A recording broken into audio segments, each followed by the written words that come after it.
tardes, buenas noches. Nos encontramos en una nueva jornada, en un nuevo video para poder continuar con nuestra preparación para recibir el don del Espíritu en Pentecostés. Estamos con Jesús Eucaristía, que nos va a acompañar en esta segunda etapa llamada el Pentecostés de la comunidad en medio del rechazo. Para las veces que nos hemos sentido desplazados, no tenidos en cuenta y que sin embargo el Espíritu Santo ha obrado en nosotros. Puestos ante Jesús Eucaristía, nos disponemos a hacer esta parte de la lección. En el nombre del Padre, del Hijo y del Espíritu Santo. Amén. Espíritu Santo de misericordia y de paz, vos que te derramaste sobre la comunidad que se encontraba perseguida, ayúdanos también a descubrirte presente en nuestras adversidades. Amén. Bendito y alabado sea Jesús en el santísimo sacramento del altar. Sea por siempre bendito y alabado Jesús sacramentado. Te invito entonces a que busques en tu palabra, en tu Biblia, el libro de los Hechos de los Apóstoles, capítulo 4, versículos del 23 al 31. Hechos 4 del 23 al 31.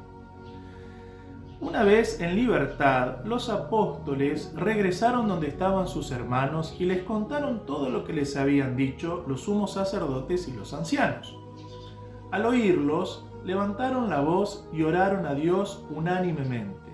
Señor, tú hiciste el cielo y la tierra, el mar y todo lo que hay en ellos.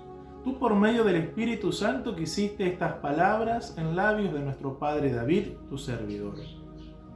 ¿Por qué se amotinan las naciones y los pueblos hacen vanos proyectos?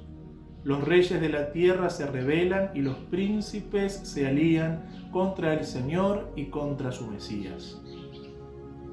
Porque realmente se aliaron en esta ciudad Herodes y Poncio Pilato con las naciones paganas y los pueblos de Israel contra tu santo servidor Jesús, a quien tú has ungido.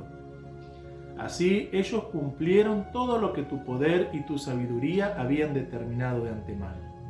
Ahora, Señor, mira sus amenazas y permite a tus servidores anunciar tu palabra con toda libertad. Extiende tu mano para que se realicen curaciones, signos y prodigios en nombre de tu santo servidor Jesús. Cuando terminaron de orar, tembló el lugar donde estaban reunidos.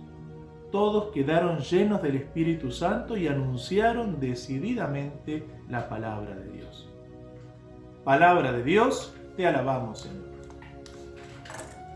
Así encontramos entonces este segundo Pentecostés de la comunidad en medio del rechazo.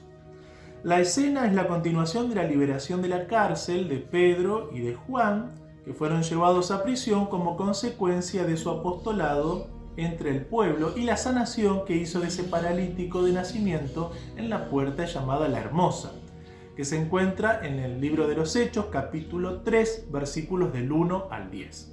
Después toma nota de esta cita para poder reflectirla, para poder rezarla y ir concatenando los hechos que nos va presentando la palabra de Dios. El ambiente vital entonces de este segundo Pentecostés es el del rechazo y el de la amenaza.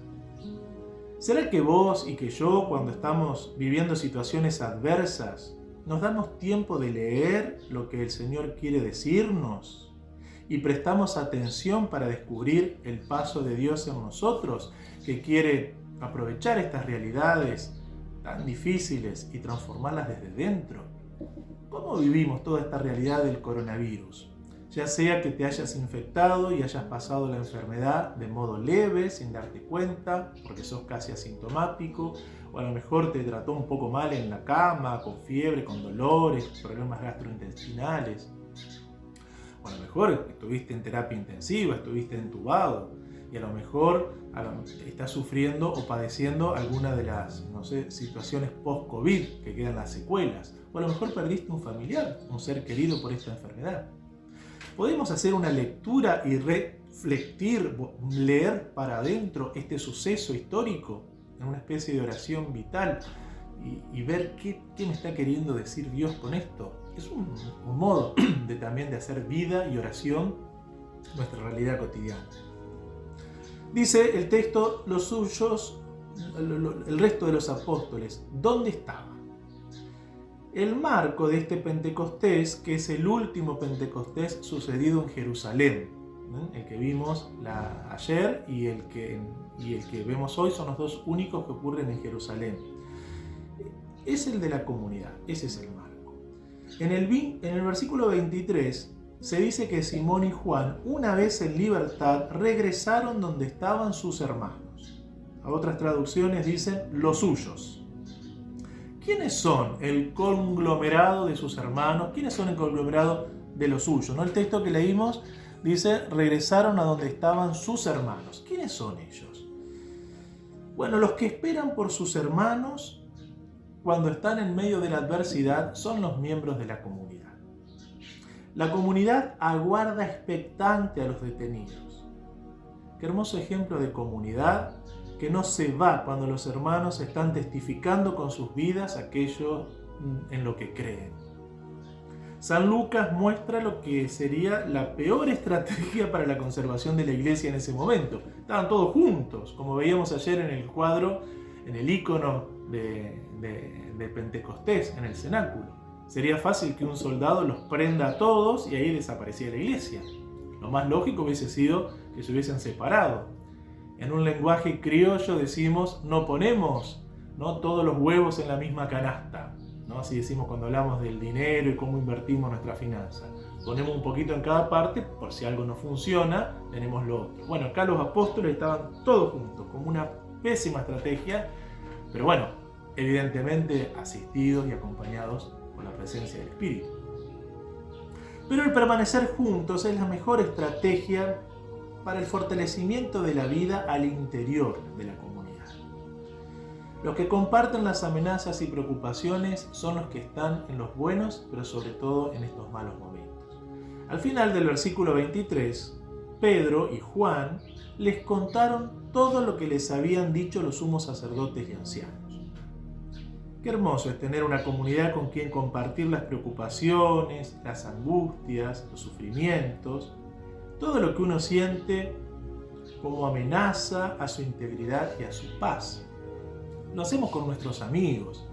Algunos que ya tienen director espiritual o acompañante espiritual pueden charlar con su acompañante de todo esto que le saca la paz. Eso hace una comunidad. Una comunidad acompaña, ilumina. No siempre le solucionaron el problema a los apóstoles, pero pudieron compartir su experiencia, aquello que les quitaba la paz.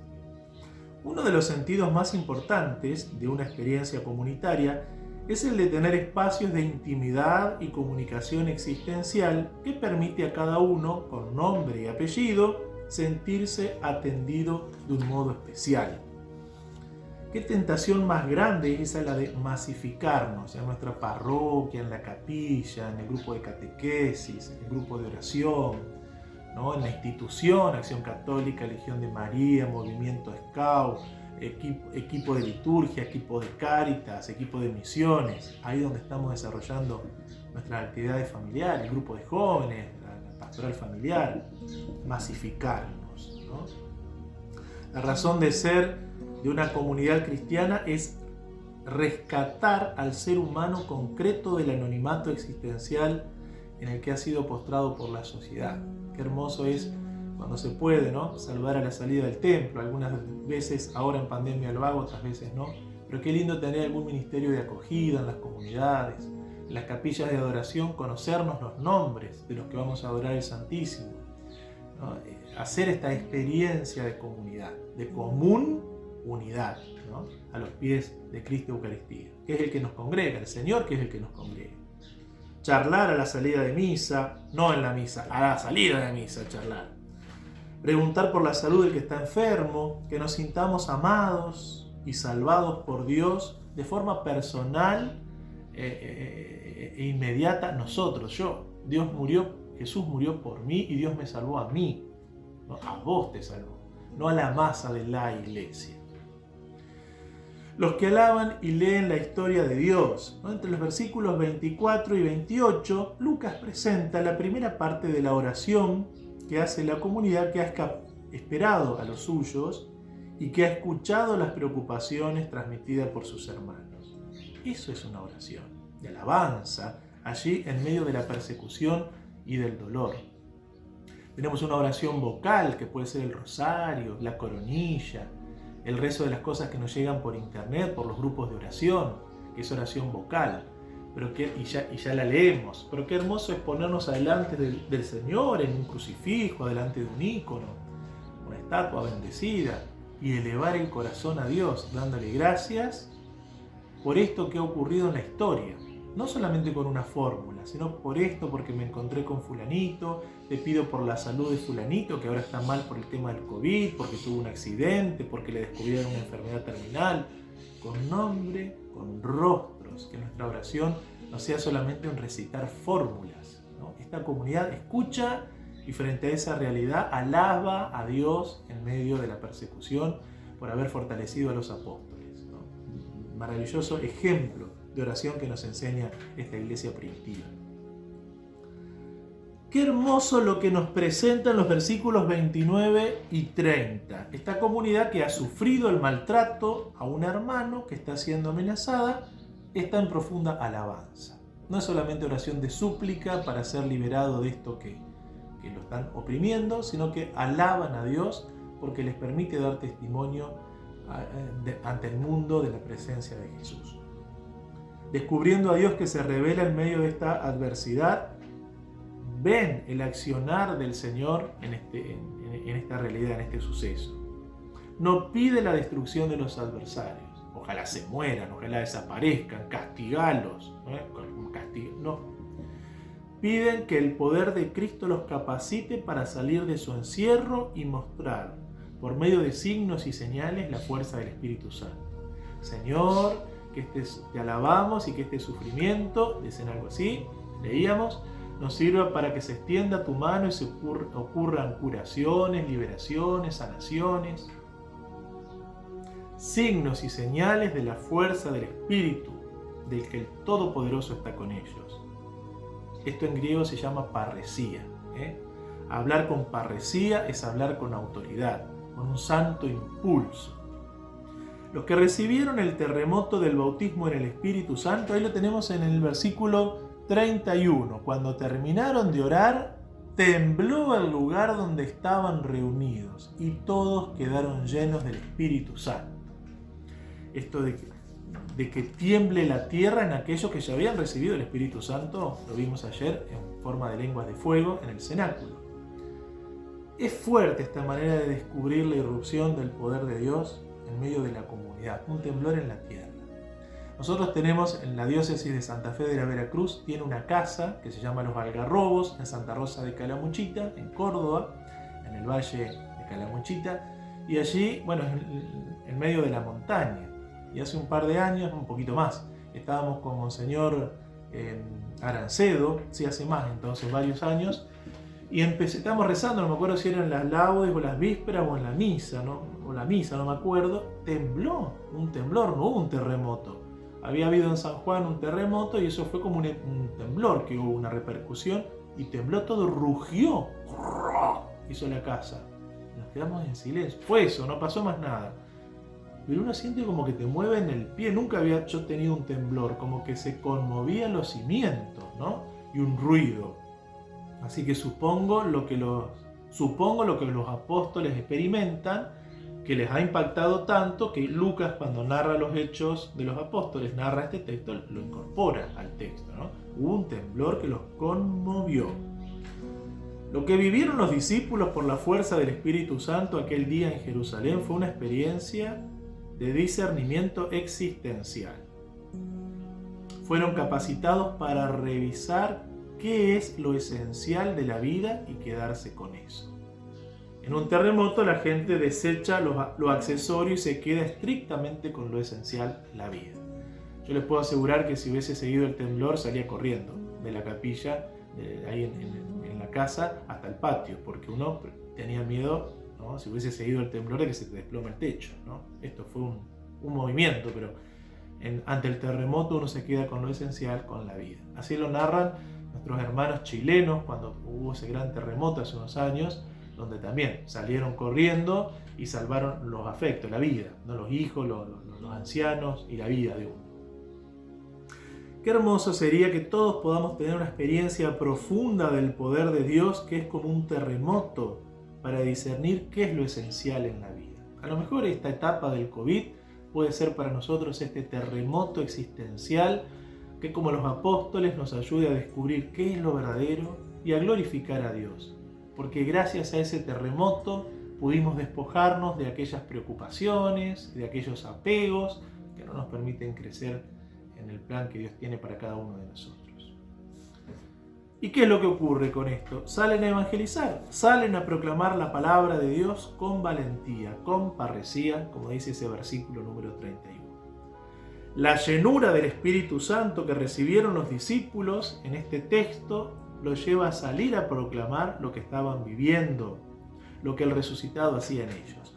El Papa Francisco, en la Evangelii Gaudium, nos invitaba en el número 150, ¿no? A decir esto, ¿no?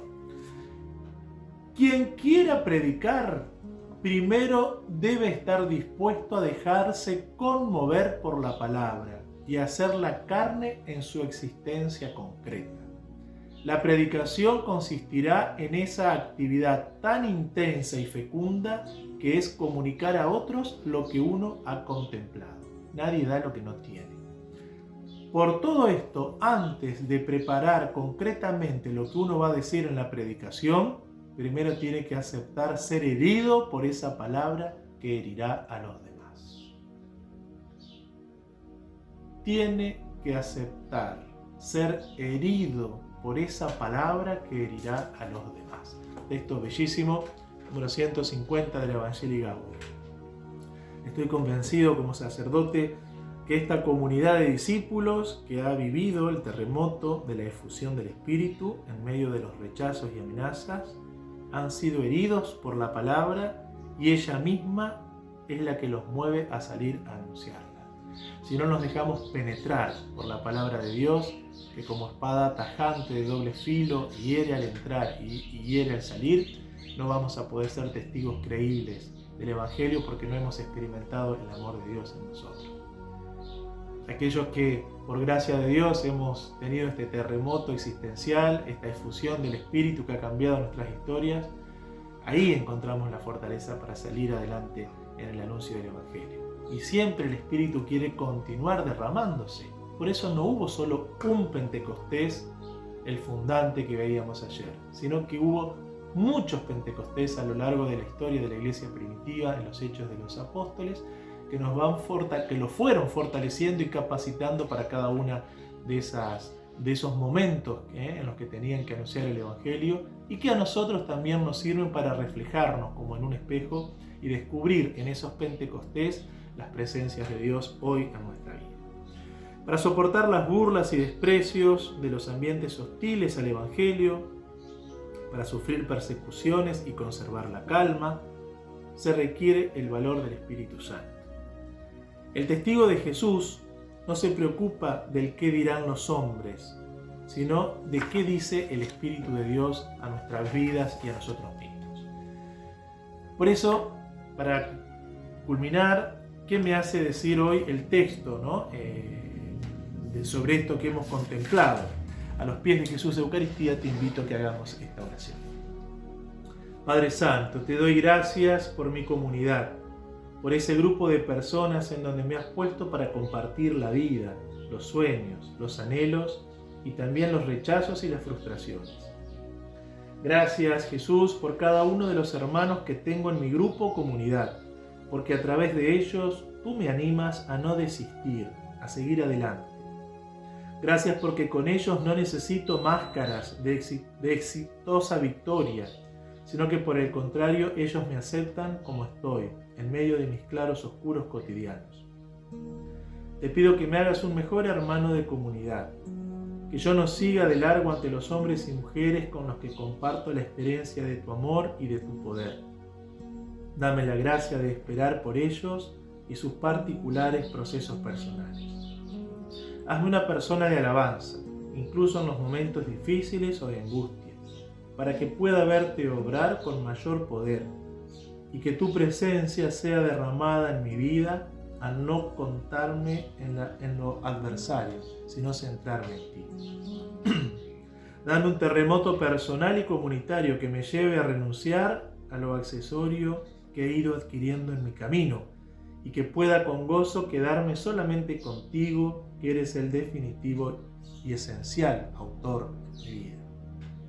Lléname de tu fuerza en el bautismo de tu Espíritu, para que pueda junto con mis hermanos salir de mi quietud y adormecimiento, para proclamar con todas las fuerzas de mi corazón que tú eres el Rey de la vida y el Señor de todo cuanto tengo.